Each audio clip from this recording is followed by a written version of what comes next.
Ukraine के अलग अलग शहरों में रूस ने हमला किया है, ये जानकारी मिल रही है। रूस के हमलों से यूक्रेन के शहरों में तबाही दिखाई दे रही है। देखिए, रिहायशी इलाके में इमारत पर किया गया हमला यूक्रेन में, ये तस्वीरें भी हम आपको दिखा रहे हैं। तो एक तरफ युद्ध के मैदान में 2022 के बाद से रूस ये युद्ध लड़ रहा है यूक्रेन के साथ। यूक्रेन और रूस के युद्ध में क्या कुछ हो रहा है, ग्राउंड सिचुएशन क्या है, वो भी हम आपको लगातार बता रहे हैं।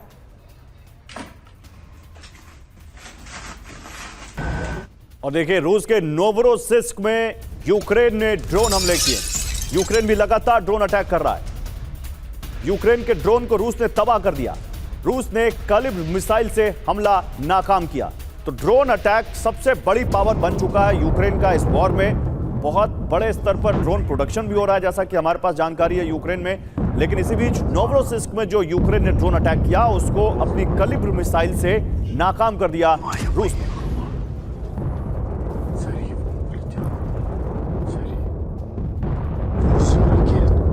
तो सवाल यह है कि ये एक तरफ पुतिन भारत आ रहे हैं, ठीक है, लेकिन वॉर जो इस वक्त है वो उसी हिसाब से चल रही है जिस हिसाब से पहले चल रही थी, और उसमें फिलहाल कोई अभी अंतर आता नहीं दिख रहा। मैं कैमरा सहयोगी से कहूंगा प्लीज हमारे पास आए। यहाँ पर देखिए, हमारे साथ यहाँ पर वॉर एक्सपर्ट हैं, स्ट्रैटेजी एक्सपर्ट हैं, हमारे साथ डिप्लोमेसी एक्सपर्ट हैं, उन सब से बात करते हैं। पहले जनरल कुलकर्णी, देखिए, ये तो हम बात कर रहे हैं कि जब पुतिन होंगे तो बहुत सारे डायमेंशंस होंगे जिन पर बातचीत होगी, लेकिन एक बार फिर से स्पेसिफिकली वॉर पे बात करें।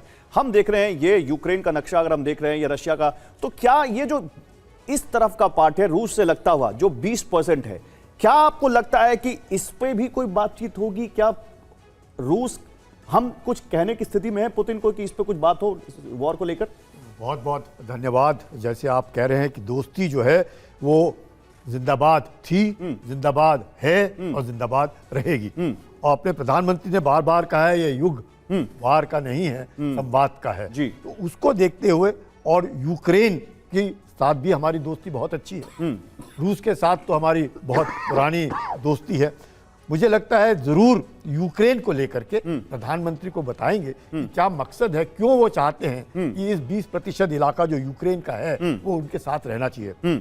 आपको तो ताज्जुब होगा अगर मैं बताऊं आपको कि किसिंजर ने मरने से पहले ट्रंप को ये कहा था कि यूक्रेन, बेलारूस, जॉर्जिया, क्रीमिया ये रूस का स्फीयर ऑफ इन्फ्लुएंस है, इसमें आप दखल अंदाजी ना दे तो बेहतर होगा, क्योंकि अमेरिका के पास इतना इकोनॉमिक, फाइनेंशियल और मिलिट्री रिसोर्स नहीं है कि वो यूक्रेन को संभाल सके। और यूक्रेन यूरोप में सबसे बड़ा देश है, अगर हम रूस को एशिया भी माने। और प्रॉब्लम क्या आ रही है यहाँ पर निनाद जी?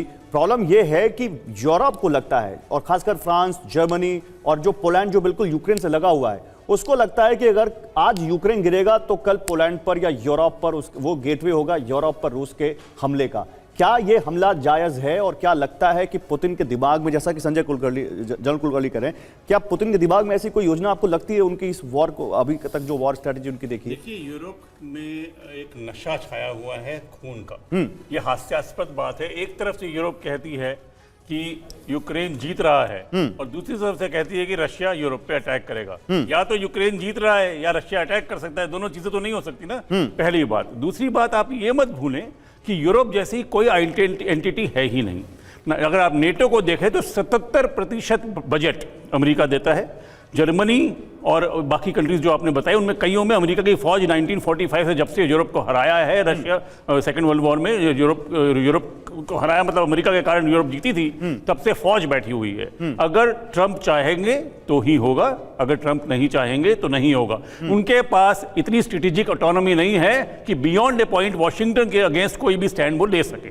तो ये पूरा का पूरा बॉल गेम वॉशिंगटन में डिसाइड हो। इसी चीज को प्रोफेसर भारद्वाज आप प्लीज स्टिक ले, और इसके जरिए मैप के जरिए अगर हमें बता सके कि जो यूरोप का जो पूरा मैप हम देख रहे हैं, ये जाहिर सी बात है यूक्रेन सबसे बड़ा इसमें दिखता हुआ सबसे बड़ा कंट्री भी है, लेकिन क्या आपको लगता है कि रूस का ये मकसद पूरा कभी हो पाएगा? अगर पुतिन चाहेंगे कि पूरे यूक्रेन को अपने कब्जे में ले ले, क्या यूरोप कभी होने देगा? क्या अमेरिका कभी होने देगा? अगर आप मैप के जरिए बता सकें। ये बात आप साफ साफ रखिए कि जो यूक्रेन का ये पूरा एरिया है, जो वेस्टर्न और साउथ वेस्टर्न जो एरिया है, ये यूक्रेन की बेसिकली इसकी जान है। जो इसका सारे रिसोर्सेज हैं, ये पूरा ये डोनबास रीजन में। नहीं, बट वहां तो वहां इस जिस जगह जहां बता रहे हैं यहां तो रूस आके बैठ गया है, ये 20% का जो इलाका नहीं, बिल्कुल आके बैठ गया। मैं वही कह रहा हूँ, खार्किव, इसके बिना यूक्रेन की कोई वो वक्त नहीं है। ओके। तो यूक्रेन को ऑटोमेटिकली कि वहां पे देखना रेजिम चेंज होगा। अगला जैसे ही ये डील फाइनल होती है उसमें जेलेंस्की जाएंगे, और जेलेंस्की जाएंगे तो निश्चित रूप से अगला जो रेजिम आएगा वो प्रो रशिया आएगा। और एक तरीके से जो सिक्योरिटी, क्योंकि सीधा सीधा जो टारगेट है नो नाटो, तो सीधा जब आपने कंप्रोमाइज कर लिया तो there will be no NATO. तो नाटो नहीं होगा तो अगला जो बेसिकली टारगेट होगा, देखिए ये बात हमेशा मान के चलिए कि जो स्लोविक रीजन है, जो रशिया का जो सर बात कह रहे थे, किसिंजर की बात कह रहे थे कि ये रशिया का एकदम ट्रेडिशनल एक अपना जोन है, ये नियर, जिसको कहते हैं नियर अब्रॉड। और ये नियर अब्रॉड में पोलैंड आप लीजिए, पूरा का पूरा एस्टोनिया, पोलैंड यहां तक जाएगा। तो आगे टारगेट आता है, वो सबसे बड़ा जो डर है वो इनको है।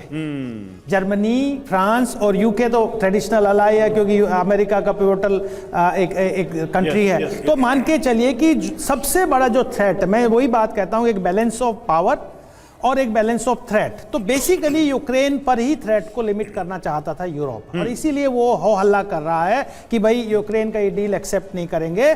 लेकिन और ये बात मान के चली कि जिस दिन यूक्रेन रशिया के पास आ गया, बैलेंस ऑफ पावर रशिया के फेवर में चला जाएगा। नहीं, लेकिन मैं चाहूंगा आप please stick professor Satish Kumar को पास करें। प्रोफेसर सतीश कुमार, क्या ये जो हम बात कर रहे हैं, रूस खुद पुतिन ये बात कह चुके हैं कि ये ऐसा कुछ नहीं है, हम यूरेशिया में संवाद चाहते हैं, पार्टनरशिप चाहते हैं, हम कोई वहां पर अटैक नहीं चाहते, कोई लड़ाई नहीं चाहते। फिर ये यूरोप ये नैरेटिव बार बार क्यों बिल्ड कर रहा है कि नहीं, यूक्रेन के साथ ये जो ट्रम्प का पीस प्लान है 28 पॉइंट का, ये नहीं होना चाहिए? इसमें यूरोप का क्या फायदा है? देखिए यहाँ पर दो बातें, आप प्लीज स्टिक मैप मुझे बताइए। यूरोप और वेस्ट का कॉन्सेप्ट अलग अलग है।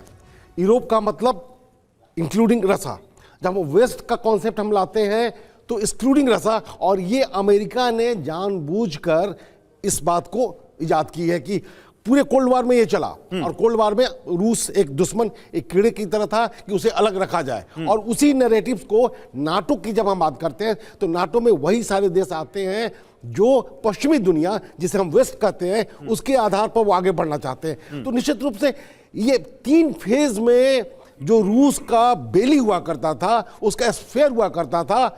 और हमें याद है कि ये एग्रीमेंट जब रूस टूटने का बहुत कमजोर था, उस समय एग्रीमेंट हुआ था अमेरिकी राष्ट्रपति और रूस के बीच में कि हम उसका ईस्टवर्ड एक्सपेंशन नहीं करेंगे। लेकिन उसके बाद तो क्रक्स क्या है इसका? क्रक्स क्या है? क्या जाएंगे यूक्रेन यूरोप की तरफ पुतिन या नहीं? हाँ या ना?